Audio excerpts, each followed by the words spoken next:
వంశీ గారు, ఈ ఈ కథని బరిలో తెగడానికి మీకు ఎంత టైం పట్టింది? అంటే కమిటీ కూరల తర్వాత ఇదే కథ అనుకున్నారా, లేకపోతే ఈ కథ మీకు ఎలా ఆప్షన్ అయింది? అంటే ఇది కాదండి, వేరే కథ అనుకున్నాను నేను. తర్వాత కమిటీ కూరలు అవ్వగానే ఒక 1 year తిరిగా. ఆ తర్వాత ఎందుకో ఇది వర్కౌట్ అవ్వట్లేదు, మన టైప్ ఆఫ్ మైండ్ సెట్ ఇంకేదో చేయాలని చెప్పి దెన్ ఒక కథ అనుకున్నా వాలీబాల్ బేస్డ్ మీద. నాకు ఎవరూ కనపడలేదు ఇంకా వర్ణన తప్పితే. ఈ నిహారిక గారి దగ్గరికి మళ్ళీ అటు తిరిగి ఇటు తిరిగి మళ్ళీ నిహారిక గారి దగ్గరికి వచ్చాను అనమాట. మేడం నాకు కథ చెప్తా, నాకు ఎవరు కావాలో అడుగుతా అని చెప్పి ఒక 15 minutes కథ చెప్పి నాకు వరుణ్ గారు కావాలి అని అడిగాను అనమాట. అంటే కథ వినగానే మేడంకి నచ్చింది. సరే నువ్వు ఇలా కాదు, నా దగ్గరికి వచ్చి వరుణ్ గారు అని చెప్పడం కాదు, కథ బాగుంది, ముందు కథ రాసేయండి పూర్తిగా, ఆ తర్వాత నిజంగా వరుణ్ గారికి సెట్ అవుతుందంటే అప్పుడు వెళ్దాం అన్నారు. మళ్ళీ 3 months తర్వాత మళ్ళీ కథ మొత్తం పూర్తి చేసుకుని మేడం దగ్గరికి వెళ్ళా. Yes, this is for Varun గారు అని మేము అనుకున్న తర్వాత దెన్ వీ అప్రోచ్డ్ వరుణ్ గారు. అలా అయిందనమాట. It takes nearly 1.5 year time. Good luck sir. Thank you. Niharika గారు, మేడం ఇప్పటిదాకా మీరు ఆడిన గేమ్ అంతా ఒక నదిలో ప్రశాంతంగా తిరిగిన వాతావరణంలా ఉంటుంది. ఇప్పుడు ఇది సముద్రంలో ఈతలాగా ఉంటుంది. దేనికంటే సంక్రాంతికి వస్తున్నామని ముందే డేర్గా చెప్పడం అనేది ఇంతవరకు షూటింగ్ కూడా స్టార్ట్ అవ్వకుండా చాలా పెద్ద గేమ్. ఎవరికన్నా చెక్ పెట్టడం కోసం ముందు ఇలా అనౌన్స్ చేస్తున్నారా, లేకపోతే మీకు నిజంగా పర్ఫెక్ట్ ప్లాన్ ఉండిందా? అంతే సార్. అంటే మేము ఎప్పుడు సార్ ఈ సినిమానే కాదు సార్, మేము ఫస్ట్ సినిమా కమిటీ కుర్రోళ్ళు అప్పటి నుంచి మేము ప్రీ ప్రొడక్షన్ చాలా ఎక్కువ చేసి షూటింగ్ డేస్ క్లుప్తంగా ఫినిష్ చేసుకుంటే I think that's the best way of working. అప్పుడు ప్రొడక్షన్ అప్పుడు మనకి ఇంకా క్లారిటీ ఉంటుంది. ఈ సినిమా కూడా మేము చాలా మంత్స్ నుంచి ఐ మీన్ వరుణ్ గారు కొన్ని మంత్స్ బ్యాక్ వచ్చారు, కానీ వంశీ గారు మోర్ దెన్ ఇయర్ నుంచి we been working on this.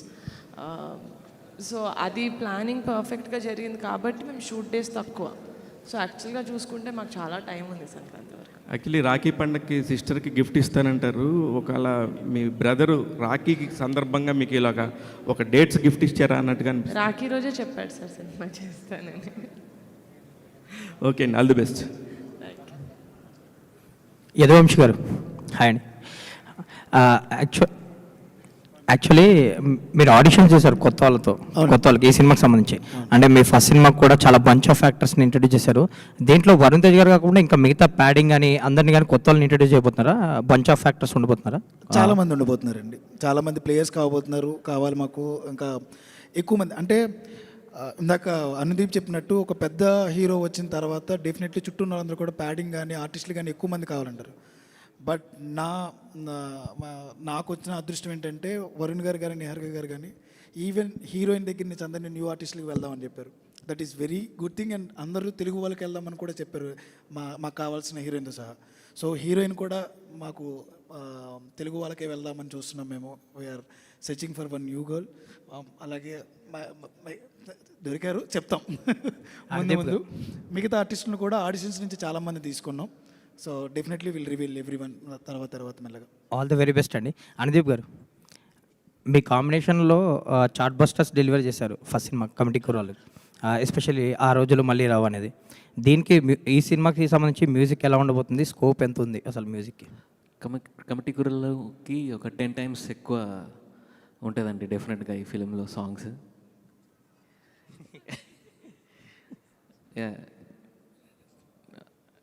10 times మంచి సాంగ్స్, మంచి క్వాలిటీ, ఎవ్రీథింగ్ టు మ్యాచ్ మా హీరో గారు and the production house and the story. Especially స్టోరీలోనే చాలా మంచి స్కోప్ ఉంది. సో ఆబ్వియస్లీ వంశీ గారి టేస్ట్ చాలా బాగుంటుంది, మ్యూజిక్ టేస్ట్. సో డెఫినెట్లీ చాలా మంచి సాంగ్స్ వస్తాయండి. సో మళ్ళీ చార్ట్ బస్టర్స్ రాబోతున్నాయి అయితే. డెఫినెట్గా అండి. ఆల్ ది వెరీ బెస్ట్ అండి. Thank you so much sir. Thank you sir. Varun Tej గారు, హలో సార్. నిన్న రామ్ చరణ్ గారు కుస్తీ పట్టారు బరిలో దిగి, మీరు ఈరోజు వాలీబాల్ బరిలో దిగుతున్నారు మళ్ళీ. మీరు యాక్చువల్గా మీకు ఇది కొత్త కాదు, అంతకుముందు గని ఒకటి చేశారు. ఒకటి దానికోసం ఎంత మేకవర్ అయ్యారో మేము చూసాం, మేము స్క్రీన్ మీద కనిపించింది అది. ఈ సినిమా కోసం మీ మేకవర్ ఏంటి, దీనికోసం ఏం ప్రాక్టీస్ చేశారు, ఏం చేస్తారు? అంటే చేస్తున్నాను డెఫినెట్గా. లక్కీగా నేను వాలీబాల్ కాలేజ్ టైంలో అంత బాగానే ఆడాను అండి కొన్ని సంవత్సరాల వరకు. దెబ్బలు తగిలించుకొని ఇంక షూటింగ్ డేట్లు పాడైపోయానని చెప్పి ఆపేసా. బట్ ఇప్పుడు సినిమా కోసమే మళ్ళీ ఆడాల్సి వస్తుంది, మళ్ళీ నేర్చుకోవాల్సి వస్తుంది. లక్కీగా వచ్చు కాబట్టి అంత స్ట్రగుల్ ఉండదు బేసిక్స్ నుంచి. బట్ నాకు ఇష్టమైన ఆట కూడా బాగా ఇది.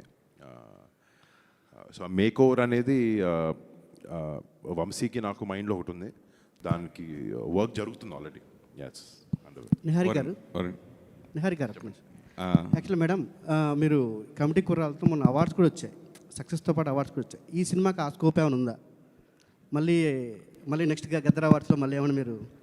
సార్ యాక్చువల్లీ కమిటీ కుర్రోళ్ళు చేసేటప్పుడు వంశీ గారు కుట్టింది సార్ దీనికి అవార్డులు వస్తాయని. నేను ప్యూర్గా కథని కథ కోసం చేశాను సార్, 100% ఎఫర్ట్ పెట్టి చేయాలి. దాని తర్వాత ఏమైనా అది కథ తీసుకొస్తుంది. అవార్డుల కోసం నేను సినిమాలు చేయను సార్, సినిమా కోసం చేస్తాను. దాని తర్వాత అవార్డులు వస్తే చాలా హ్యాపీ. అంటే ఆ స్కోప్ ఉందని అడుగుతున్నాను ఈ సబ్జెక్ట్లో ఏమన్నా? డెఫినెట్గా సార్, నేను చేసే ప్రతి సినిమాకి స్కోప్ ఉంటుంది. యదువంశీ గారు ఒక్క నిమిషం సార్. ఇది మీది మామూలుగా ఈ వాలీబాల్ సంఘాలు ఇట్లాంటి ఎక్కువ కేరళ సినిమాలు ఎక్కువ అనిపిస్తాయి, మన దగ్గర కొంచెం తక్కువ. అంటే ఊర్లలో ఉంటాయి బట్ కానీ సినిమాలో చూపించడం మన దగ్గర తక్కువ కొంచెం. కేరళ సినిమాల్లో ఎక్కువ, మలయాళ సినిమాలు ఎక్కువ కనిపిస్తుంటాయి వాలీబాల్ బ్యాక్డ్రాప్. సార్ ఇంకా మలయాళం గురించి మాట్లాడక్కర్లేదు సార్, మేము తీస్తాం. మన సినిమాలు, మన కథలు, మన ఎథిక్స్, మన వాల్యూస్తో మేము సినిమాలు తీయగలం. నేను తీసి చూపిస్తాను. నా అలాగే చాలామంది డైరెక్టర్స్ ఉన్నారు, నిహారిక గారు లాంటి ప్రొడక్షన్ హౌస్లు ఉన్నాయి.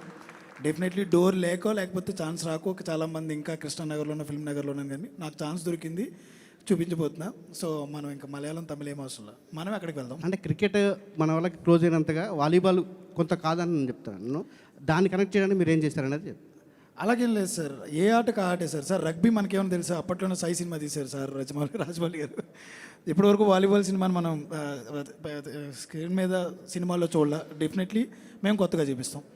Okay sir, all the best. Vamshi Varun గారు సార్ మామూలుగా ఈ సినిమా బరిలో దిగినప్పుడు ప్రతి నాయకుడు కూడా ఇంపార్టెంట్ 100% ఉండాలి హీరోతో పాటుగా. అలా ఈ సినిమాలో ప్రతి నాయకుడు క్యారెక్టర్ ఎలా ఉండబోతుంది, ఎవరు ఉంటారు? సార్ చాలా బాగుంటుంది సార్, ఇప్పటివరకు అయితే అదే చెప్పగలను. డెఫినెట్లీ మంచి ఆర్టిస్టులు, మంచి పర్ఫార్మెన్సెస్తో ఉండే హీరో నీట్గానే ఉండాలి బరిలో దిగినప్పుడు, దానికి తగ్గట్టుగా ఉండాలి. 100% ఇంకో హీరో అనుకుంటున్నారా, లేదంటే అవి ఏం అనుకోవట్లేదు sir. Definitely pan India cinema కూడా కాదు ఇది. It's too early sir. Varun గారు చెప్పమంటున్నారు అనుకుంటా.